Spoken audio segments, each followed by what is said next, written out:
इसी को क्या कहते हैं? ध्यान कहते हैं। सामान्य से कहा जाता है भाई ध्यान से पढ़ो, ध्यान से सोचो, ध्यान से विचार करो थोड़ा सा। कोई चीज़ खो गई है, कहाँ रख दी है, ध्यान करो।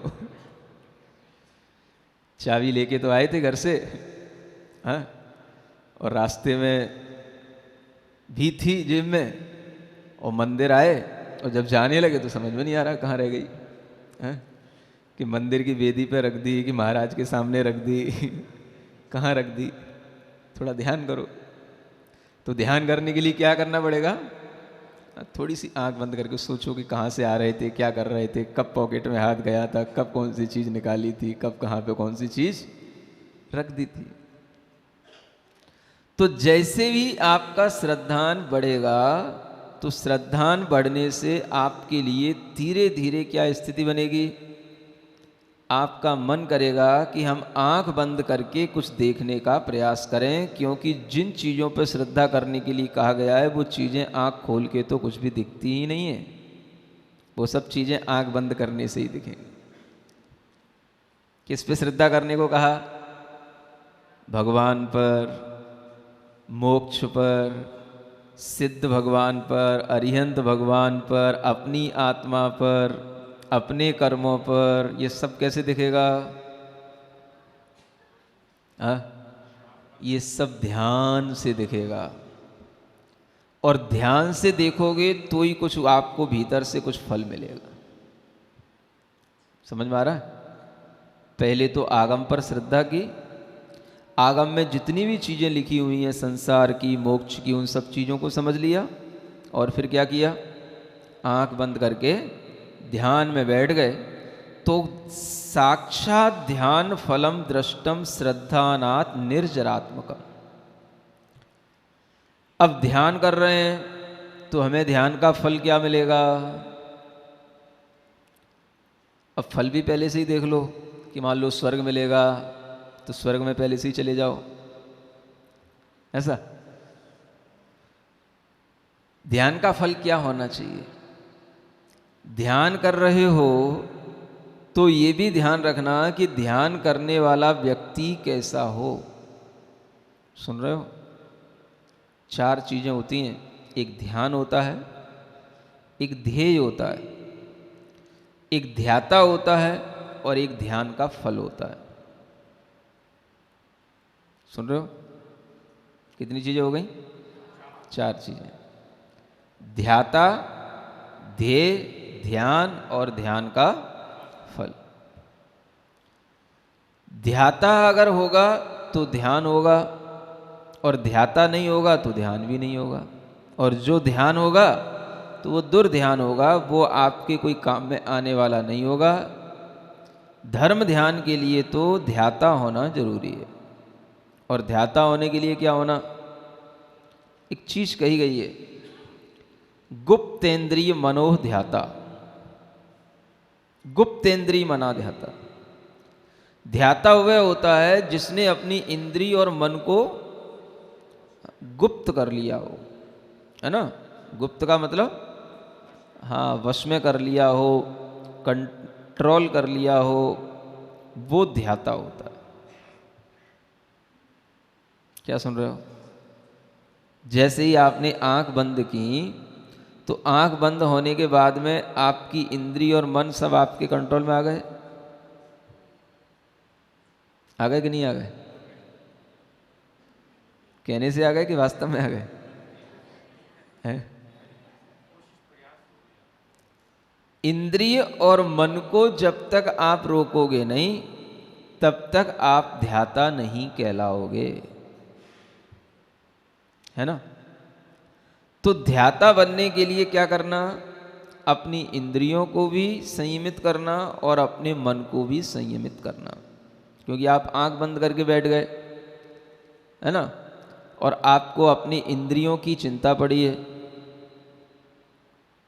कोई भी तरीके की चिंता, मन इंद्रियों में ही लगा है। चाहे वो स्पर्शन इंद्रिय हो कि भाई यहाँ पे दर्द हो रहा है, कि यहाँ पर ये चीज़ कठोर लग रही है, कि अपने को जो है ना बैठने में दिक्कत है, तो आप ध्याता नहीं बन पाओगे। कोई भी इंद्री का विषय याद आ गया, आंख बंद करते ही आपको याद आ गया कि आज आपने क्या खाया था, कहाँ खाने गए थे, क्या सुन रहे हो? हाँ, कौन सी चीज़ अच्छी थी, कौन सी चीज़ हमने खा पाई, कौन सी चीज़ नहीं खा पाई। तो ये क्या हो गया?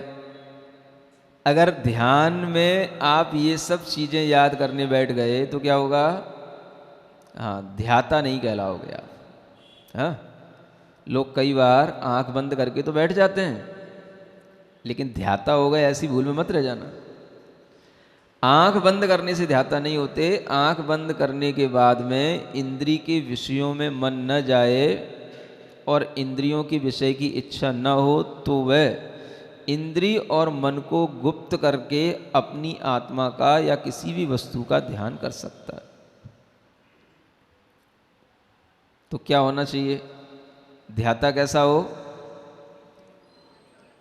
अपनी जो 5 इंद्रियां हैं और जो अपना मन है उसको पहले रोकने वाला हो, है ना? और फिर वह ध्यान करे तो ध्यान में एकाग्रता हो।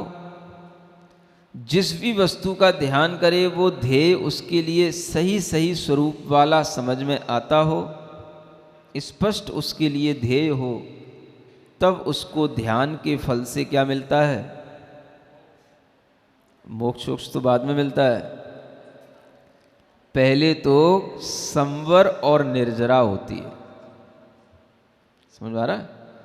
हाँ, एक तत्वानुशासन ग्रंथ है, उसमें एक श्लोक लिखा है, गुप्तेन्द्री मना ध्याता ध्येयम वस्तु यथा यथम। जो वस्तु जैसी स्थित है उसको वैसा ही जानना, ध्याना, उसी का नाम ध्येय है। ध्यानम एकाग्र चिंता से, एकाग्र चिंता होने का नाम ध्यान है। और फलम संवर निर्जरौ, उसका फल क्या है? संवर और निर्जरा। आप ध्यान करें तो ध्यान का फल आपको क्या दिखना चाहिए कि हमारे अंदर सबसे पहले पाप कर्म का संवर हो, मन हमारा किसी भी पाप भाव में न जाए। संवर का मतलब रुक जाना, जो हमारे लिए कर्म आ रहे थे उन कर्मों का रुक जाना। और निर्जरा का मतलब जो कर्म हमने पहले बांध के रखे हैं उन कर्मों का थोड़ा झड़ जाना। समझ में आ रहा है? तो पहले तो ध्यान का फल यही प्राप्त करने की कोशिश करो। मोक्ष तो बाद में मिलेगा, स्वर्ग बाद में मिलेगा। पहले कौन सा ध्यान करना? जिससे हमारे लिए संवर और निर्जरा हो सके। लेकिन आप लोग जितने भी ध्यान करते हो वो सब किस लिए करते हो? जो वस्तु खो गई वो वस्तु मिल जाए, या जो अभी तक मिली नहीं है वो मिल जाए। हाँ, क्या सुन रहे हो? ध्यान के फल से भी आप चाहोगे जो हमारे पास नहीं है वो आ जाए। अगर ध्यान करने से कोई वस्तु जल्दी जल्दी आ जाती है तो हम फिर उसी वस्तु का ध्यान करें, ऐसा भी सिखाया जाता है कई जगह पर। हाँ, ऐसा बताया जाता है। जो चीज़ आपको चाहिए, हाँ, आप उसको बस ये समझो कि वो आपको मिल गई, बस ध्यान करके ध्यान में उसको ले आओ, है ना? और ये समझो कि बस वो चीज़ आपके पास में आ गई, तो समझ लो कि वो चीज़ आपके लिए मिल ही गई, जल्दी आ ही गई वो। ये भी एक लोग सिखाते हैं।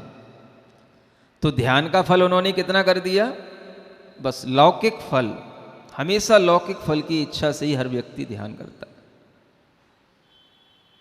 आपको कार खरीदनी है तो आंख बंद कर लो, बिल्कुल ब्लू कलर की, है ना? या रेड कलर की। हाँ, इतनी बड़ी, जैसी वहाँ देखी थी वैसी, ऐसी कार मानो चल के बिल्कुल हमारे घर में आ रही है अपने आप। हम उसमें बैठ गए, हैं, ड्राइविंग करने लगे। क्या समझा रहा है? बस ऐसा आप चिंतन करो, आप कार के मालिक बन जाओगे, कार आपके घर में आ जाएगी। यही सिखाते हैं लोग दुनिया में। हाँ, जिस चीज को आपको चाहिए वो चीज समझो बस आपके हाथ में है, समझ में आ रहा है? करो कुछ मत, बस ध्यान करो उसी चीज का और मन को खुश रखो। इसको पहले क्या बोलते थे? मन के लड्डू खाना। क्या बोलते हैं इसको? हाँ, जब कोई लड्डू साक्षात नहीं मिलते तो फिर लड्डू का ध्यान करो। लड्डू कितना अच्छा था, गोल गोल था, मीठा था, क्या टेस्टी था समझ में आ रहा है? तो मन के लड्डू खाने से भी क्या होता है? लड्डू या तो जल्दी मिल जाएगा या उसका टेस्ट आने लग जाएगा। सुन रहे हो? ऐसे ही आज बहुत से ध्यान करने वाले अपनी अपनी कक्षाओं में सिखाते हैं, जो भी चीज आपको चाहिए उसका पहले ध्यान करो। ध्यान का बस यही काम रह गया है। जो भी चाहिए आपको, जॉब चाहिए तो जॉब का ध्यान करो, शादी करनी है तो शादी का ध्यान करो है ना? जो चाहिए आप उसका ध्यान करो। बस आपको पास होना है तो बस उसका ध्यान करो, जैसे आप पास हो ही गए हो रहे हो। बिल्कुल, इससे बहुत पॉजिटिव थिंकिंग आती है, लोगों का कहना है। करते हो कि नहीं कुछ? कि नहीं, ये तो ही करते ही रहते महाराज हैं, इसके अलावा करते भी क्या है? और इसी को आज के और अनेक ध्यान कराने वाले लोग और अच्छे ढंग से समझा समझा करके कराते हैं। क्या मिलेगा इससे? मिल भी गया तो भी क्या मिलेगा? पहले तो ऐसे ही ध्यान करने से कुछ मिलता जुलता है तो है नहीं, समझ आ रहा? क्योंकि पहले तो ये कहा जाता था मन के लड्डू खाने से क्या होगा। अब तो आदमी मन के ही लड्डू खाता रहता है, साक्षात लड्डू तो उसको मिलते ही नहीं है? तो मन के लड्डू खाने से आपको लग रहा है कि मन हमारा पॉजिटिव हो रहा है, वो चीज़ हमको मिल रही है, जबकि ये गलती हो सकती है कि आपकी आकांक्षा उसमें और बढ़ रही है और आपको परेशानी बढ़ सकती है। आपको क्या लग रहा है कि हमारे अंदर पॉजिटिव थिंकिंग आ रही है ना? जैसे वो चीज़ मिल रही है, वो चीज़ हम प्राप्त कर रहे हैं, वो चीज़ हमारे पास आ ही गई। कितनी देर तक पॉजिटिव थिंकिंग रहेगी आपकी? वो जब तक आप मन के लड्डू खा रहे हो। आँख खोलोगे क्या दिखेगा? कार दिख गई, आ गई घर पे, जॉब मिल गई मन के लड्डू ज्यादा देर पॉजिटिव थिंकिंग नहीं बना पाते हैं। ये तो तब होता है जब हमारे लिए कुछ भी करने के बाद में कुछ सफलता नहीं मिलती, तो भाई थोड़ा अपना दिमाग ठीक रखने के लिए सोच ले कि तुझे वो चीज़ मिल गई। हाँ, और इधर तो ना अभी कुछ उसने एग्ज़ाम दिया ना कुछ किया, बस शुरू से ही शुरू हो गया बस मन के लड्डू खाना। तो आचार्य कहते हैं ऐसे मन के लड्डू खाने वालों को पाप कर्म का ही बंद होता है और कुछ नहीं होता है। क्या सुन रहे हो? इससे क्या होगा? हाँ, आप बैठे हो आंख बंद किए, बहुत चेहरा आपका प्रसन्न है, और आप क्या कर रहे हो? ध्येय क्या है आपका? कार आ रही है, जॉब मिल रही है, इंटरव्यू देने गया हूँ, मैं पास हो गया हूँ, लड़की देखने गया हूँ, उसने मुझे स्वीकार कर लिया है, है? क्या चल रहा है आपको? चेहरे से लगेगा कि हाँ आप ध्यान करने वाले हैं? बिल्कुल पॉजिटिव एफर्मेशन आपके अंदर दिख रही है। लेकिन अगर आप आगम से देखोगे, सुन रहे हो? अब दृष्टि कौन सी हो गई आपकी? आगम की दृष्टि। उससे देखोगे, उससे समझोगे, तो आगम में लिखा मिलेगा ये सब आप पाप बंध का कारण कर रहे हो और इससे आपको पाप का ही आश्रय हो रहा है। क्या हो रहा है?